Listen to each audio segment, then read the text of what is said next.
Hi, I'm Cass Garner, and you're listening to the Solo Nerd Podcast. Today, I'll be speaking with collaborator and illustrator Fernando Pinto, here to promote the first issue of his new comic series, Vampires on Mars, now on Kickstarter until April 26th. Welcome, Fernando. Hey, how's it going? Thank you for having me. All right, well, thank you for joining us today. But outside my introduction, who is Fernando Pinto in his own words? Wow, that's deep. Who am I in my own words? Well, I'm a cartoonist. I've been working as a cartoonist for almost 20 years now. I'm a Kubert School graduate. I've done a lot of work for a lot of publishers. The most notable stuff I've done, I've drawn some Ninja Turtle stuff. I drew some Fraggle Rock stuff, some Hack Slash stuff at some point.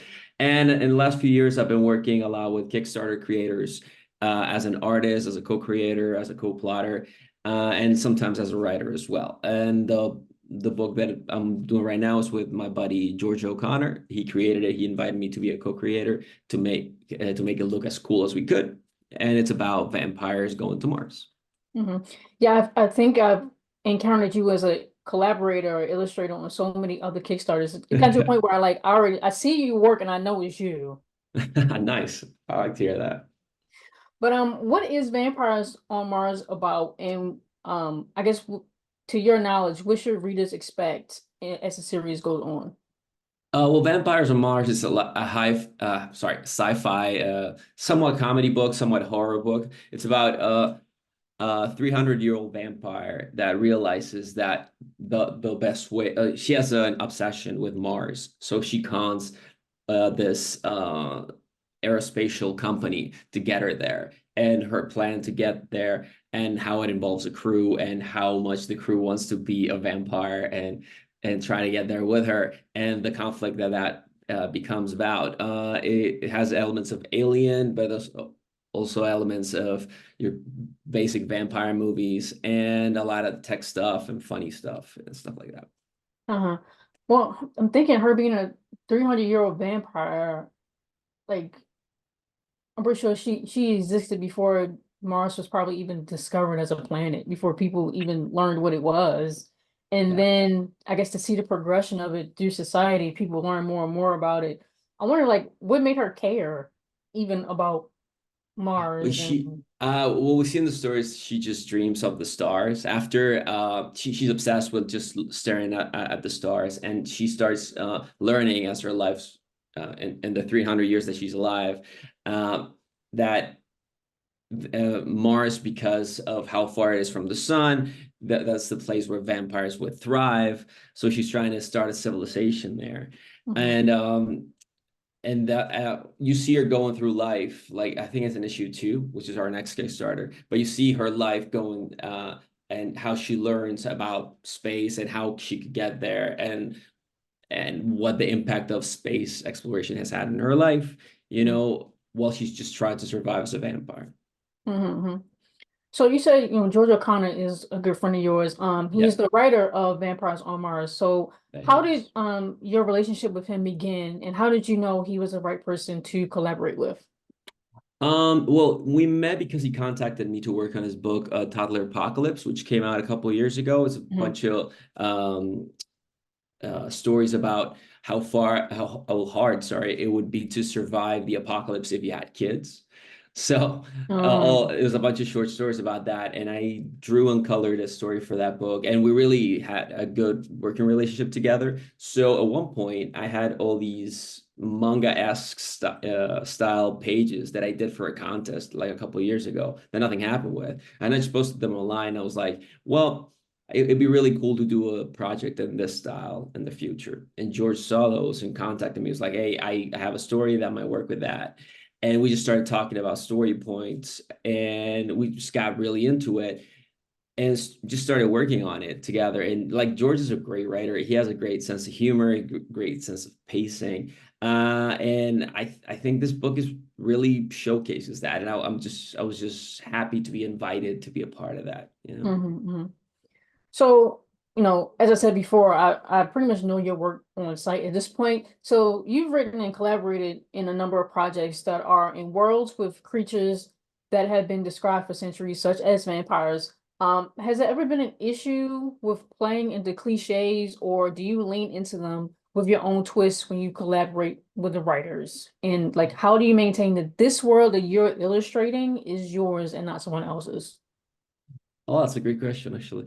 Well, I mean, cliches are there for a reason, like they Uh-huh. work. Yeah, but you don't want to be predictable. So playing with those constraints can be really interesting. You know, a character that's an alien, for example, you have to have elements that will make it recognizable as an alien, but also try to put your own twist into it, and hopefully through style and reference and just working on it, doing different drafts, you can get to something that it's recognizable as a type of archetype that you're trying to get across, but it can still be your own thing and hopefully novel enough that people will engage with it in a way that they haven't engaged with it before. That's like the hope, you know? And also Hmm. have it be fun for me to work on, because which I'm the one spending the most time with the characters and on the pages. So I try, fun is a very big priority for me when I'm working in comics. Hmm. Yeah, I don't think there's any issue with cliches. I think sometimes people expect a cliche. It's like Right. safe for them because they're not really looking for anything like a surprise or anything like that. They don't want anybody to put a new spin on vampires or aliens or anything like that. They're looking for something that's familiar sometimes. It may be just like in a different city or a different time period or whatnot.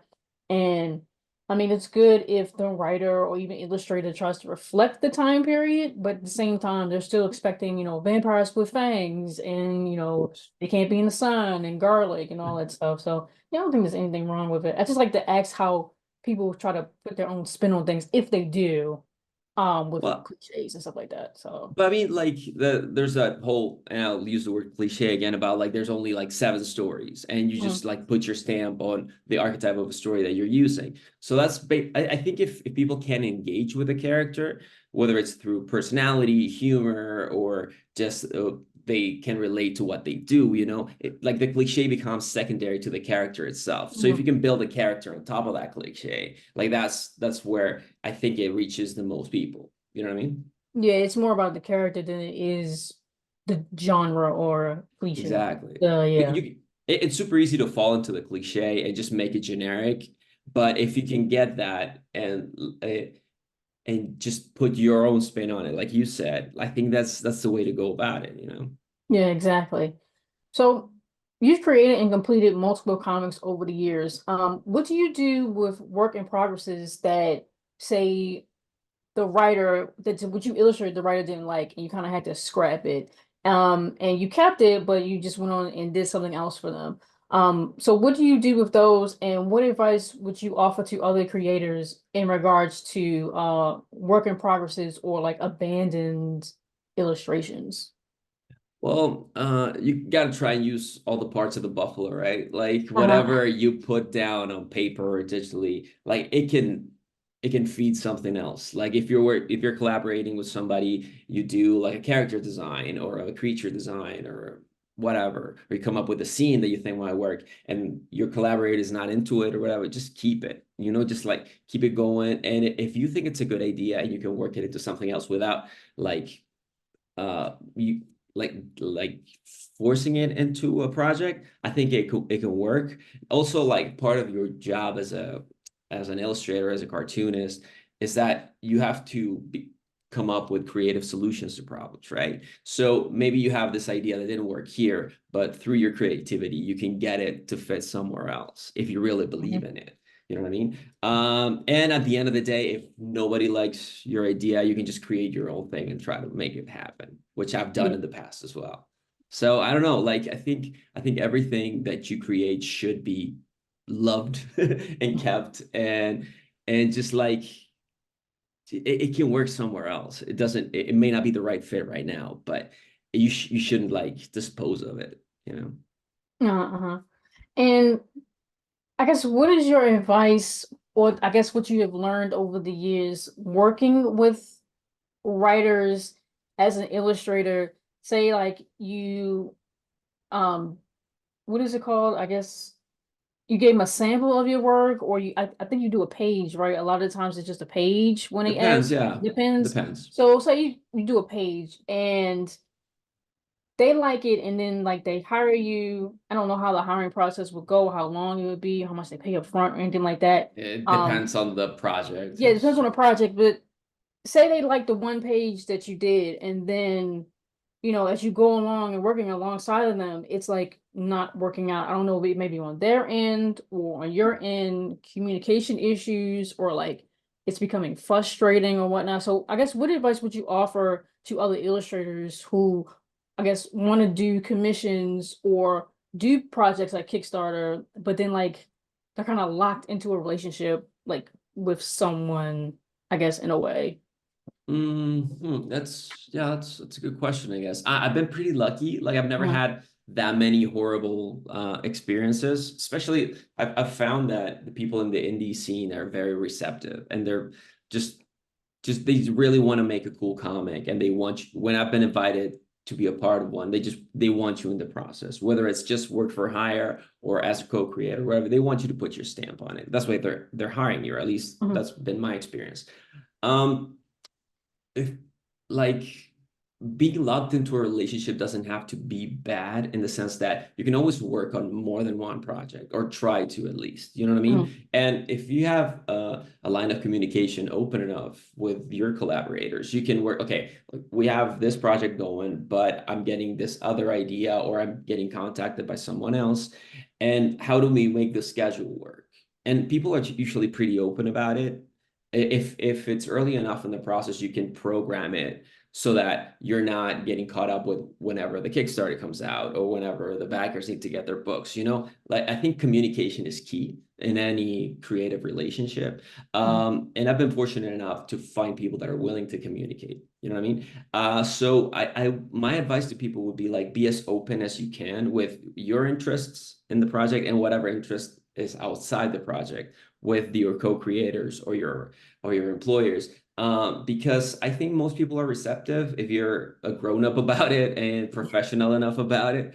Like if you start pouting and just like talking crap or whatever, people don't Mhm. like that. You have to be as professional as you can. Doesn't matter if the book pays you $20 a page, or $100 a page, or $300 a page. You should be just as professional with everybody, and that starts with communication. That's what I think. I don't think I'm the best artist in the world, but I've never been without work, because I think I'm pretty professional about the way I go about stuff, and know your limits. Like, okay, I can work on this right now, but I really need to get into this other project. So we need to work out a schedule where that can happen. So I would advise people to like be as good as you can with your art, but also be as professional as you can. Because being professional will get you hired way more than being a good artist or an amazing Mhm. artist. There are amazing artists that people don't want to work with because they're a pain in the ass, Yeah. And Yeah. or they'll tell you, oh, I'm gonna have this by Friday, and a week goes by and you haven't heard from them. So if you're gonna be late, tell people that you're gonna be late. If you have another offer, tell people that you have another offer. Like you have to be a grown up, and that's the way it's worked for me and how I try to go about it. I'm not perfect, and I screw up sometimes, but when I do, I try to take ownership of that and be like, hey man, I'm late a couple days or whatever it is. So I think if you are willing to communicate with people, people will be forthcoming as well. So that would be my advice, I guess. Yeah. I mean, yeah, that's good. That's good advice. Um, so let's see. Is there anything else you want to share about Vampires on Mars? Maybe the rewards for potential backers. Well, Some. Vampires from Mars is a book that we worked all through last year with George. So the book is done. So Mhm. whenever the campaign is done, it's going to be a very short time before you get your books, which is always appreciated. There's a bunch of different rewards. You can get the digital book, you can get the physical book. You can get a commission from me where I draw you as an astronaut slash vampire. You can get a little drawing of that. That's another tier that I think people might like if you like original art. But I think if you like sci-fi, if you like anime, if you like having fun when you read a comic, and you like a little mystery and some action, I think Vampires on Mars will be a book that will satiate all those areas. And I'm not being fake modest here, but I do think we created a pretty good book, and I think people will be really entertained by it, which is, I think, the main reason you should read a comic. And after that, you can see that it's really, I think it's a great project done with a lot of love. So I think that would be my pitch for it if people want to get it. Yeah, I'm sorry. I'm just looking at the Kickstarter page. Mhm. So there's a limited edition metal cover that people can get. Um, all three covers in a pen, Yes, we and have a bunch then some really cool variant covers coming. Yeah. let's see, we can get a pick of two in a, I guess yeah, digital and deluxe PDF. Um, yeah, but these are some really cool covers. So it'd be nice if have like just the cover as maybe some artwork and then have them Oh, signed all right. by you guys. Yeah, that'd be cool. Yeah, like a Maybe plate or like a have little it, print. yeah, maybe yeah, as a print to have it maybe offered at some cons or something that any of the collaborators might be at.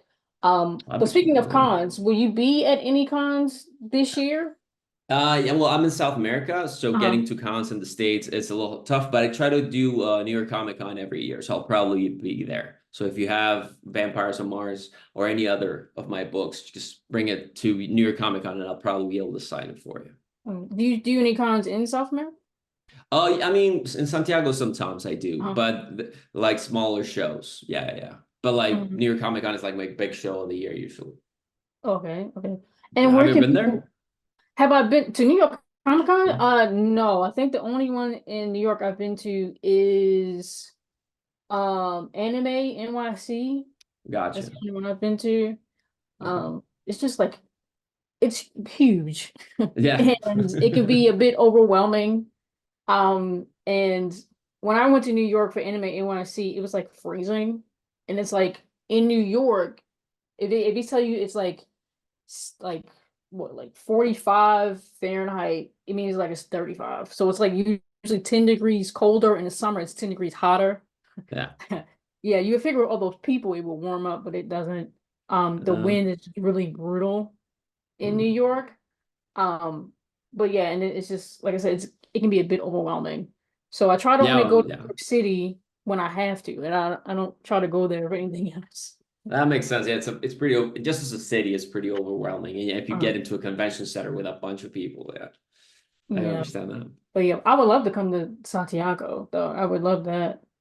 Now Um, we have our version of Comic Con and we have a few other shows if you ever want to check them out. mhm, mhm. But where can people find you online, Fernando? They can find all of my social media and all my other projects and stuff through fernandopintoart.com.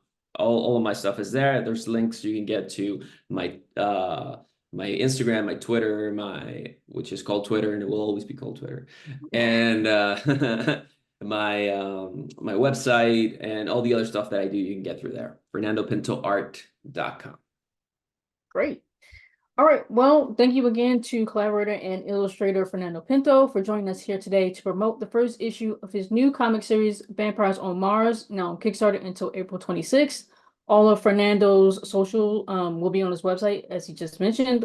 It will be listed in this episode's details alongside the Kickstarter link for those who are interested.